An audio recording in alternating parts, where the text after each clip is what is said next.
Well, for more about this impeachment inquiry, let's talk to our impeachment panel, if you will. Here with me is Richard Roth, an attorney and founder of the Roth Law Firm, and Vecchio, also an attorney and GOP strategist. Welcome, one and both. Ken, I want to start with you because you're a supporter of President Trump. Many Democrats, though, say his contacts with Ukraine are indefensible. What do you say? Let me get this straight. The Democrats are seeking impeachment based upon a complaint they haven't seen that describes a phone call for which they do not have a transcript. The word justice has apparently vacated the dictionary of these Democrats in Congress. See this? That's a match. That's a match lighting Donald Trump, who's on a stake in a real modern-day witch hunt. This is a disgrace. There's no evidence whatsoever that has been put forward to not only the people of America, but even the Congress at this point. Isn't that what an inquiry is all about, to get to the bottom of it one way or the other? These people are inciting a riot in the United States by announcing that there's going to be impeachment hearings based upon, at this point, not even flimsy evidence, based upon no evidence. I just want to make one really solid point here. All you have to do, if Congress or any elected official or the President of the United States wants to investigate you, all you have to do is say, I'm going to run for office, potentially, maybe, against that elected official, and then they can't make an inquiry about me to another country about whether or not illegal conduct has happened? You're suggesting this is political, but Pelosi made this announcement after many Democrats came forward suggesting that it was time for an impeachment inquiry, including Joe Biden, which is who you're alluding to here. What do you think, Richard? Is this political? So let's be clear. Nancy Pelosi, since day one, who represents the House, the Speaker of the House, has said, I'm not having impeachment hearings. I'm not having impeachment proceedings. So if it were political, she would have jumped on that bag and she would have created the bandwagon 9 months ago.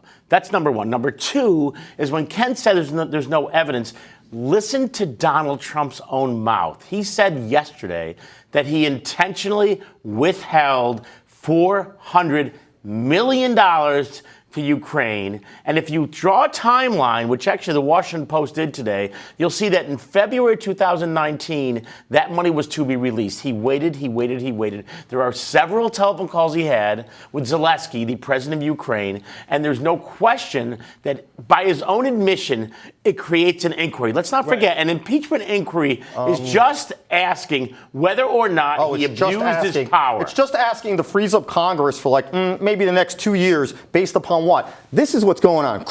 This is complete insanity. Well, and your point is, though, that Pelosi may be worried that this could backfire, that the president's base could, use this as an excuse to rally around him and get him reelected. I mean, that's a real concern. This is a grave, desperate attempt when politically they're in the doldrums. So they're scraping and searching for any possible reason to try to have this man indicted in the eyes of the American public. He's right. Which is what impeachment is. The Democrats created the issue of Ukraine. The Democrats are the ones that said don't send the money, and the Democrats filed a whistleblower complaint. But if you don't have, if you've done nothing wrong, listen. People accuse me of other people all the time. Lift up your skirt. Maybe a bad analogy, but show them what you have. If he's got tape recorded conversations, give me every one, Donald Trump. Not just one. Give me all of them. Look, why don't if I'm Donald Trump and the whistleblower complaint is bogus, go for it. You do whatever you want. Why is he fighting so hard to not have this released? You're a successful attorney, and you know that every single person who files a complaint is an alleged whistleblower. People put the tag whistleblower on somebody when they want to give them credibility. We don't know if there's any credibility here whatsoever. And I want to make a really important point right here, that he keeps talking about that he withheld money. Why do we have to pay $450 million to the Ukraine in the first place? Because it was legislated by Congress and approved by the president. That's why. But the president has the authority whether to provide it or not. And the president has given a valid reason why he did not provide that money. Because Hunter Biden, let's investigate Hunter Biden. He said he did not do it. To both of you, isn't it a concern, though, Richard, that this could backfire, as I mentioned before, that we could actually wind up having the president's base reelect him? Absolutely. And that's why Nancy Pelosi said, whoa, whoa, whoa. When this came out, Nancy Pelosi said, wow, this is really bad. Are you saying this is really bad? Let's go back. How do you know it's Let's really go bad? back Nancy to the. Pelosi says herself she doesn't have the complaint. She doesn't have the transcript. She doesn't know anything. The legal basis she doesn't of know anything. impeachment came from if you want the Federalist Papers, you can look it up, number 65. If this where isn't political, Alexander Hamilton and Madison decided that there's got to be some control of the president. It's an abuse of power. Right. And all they're doing is they're investigating. This is completely political. There's no way around it because they don't have any evidence whatsoever. Well, the President of the United States has said that he withheld that money for a valid reason because Europeans were not paying equal money. I believe Donald Trump. Hold your point for both of you. Got to go to break here. Ken and Richard, we will be back in a minute because I want to continue this discussion, a spirited discussion, obviously. As we continue our impeachment debate with Richard Roth and Ken Del Vecchio. Ken, is President Trump above the law? I mean, Nancy Pelosi seemed to make that signal today in her announcement. Nobody is above the law. Yeah. President Trump is not acting like he's above the law.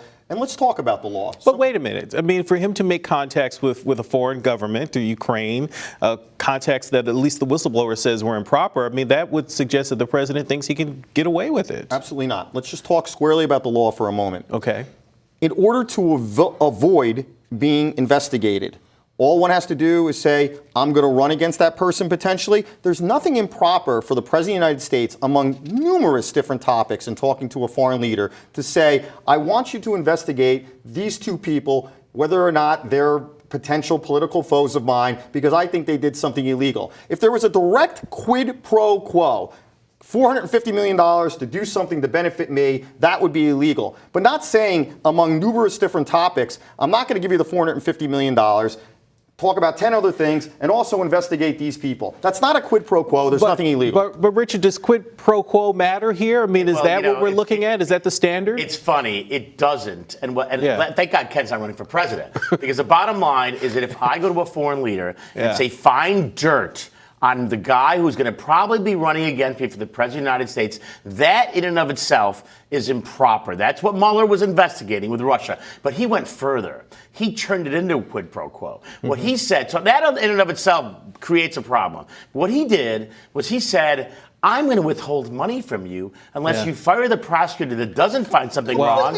And what I'm going to do is I want you to find something against him because there's $450 million sitting there. What you're saying is completely false. There is no evidence of that whatsoever. So let's have an investigation. All Congress is saying. The investigation's on. Nancy Pelosi's called for it. We'll see what happens. All it is. It's a historic day no matter what. Derek, there is nothing illegal if he said, I want you to investigate people, even if they happen to be potential who happen to be running against me for the president. They're not running against him for president. There's somebody that might be running for president. We'll see when the inquiry officially and formally kicks off. Thanks to you both, Ken Del Vecchio, Richard Roth. My best to you both. Thanks.